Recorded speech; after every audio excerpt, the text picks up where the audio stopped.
All right, today we got a ice maker that's backed up, holding water, getting water on the floor. And I had to go up under the house, man. Y'all know how I feel about these crawl spaces, but this one was actually nice. Even had a little light right there, and it was nice. Found the problem right here. See the water, got the floor right there wet. This hose right here, you see I'm pushing on that hose, had a blockage.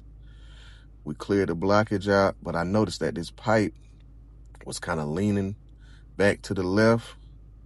You kind of see it's got a nice little slope. So we took that pipe, kind of corrected it. That way it'll drain better. Yeah, man. This all the water that was blocked up in that pipe. Crazy.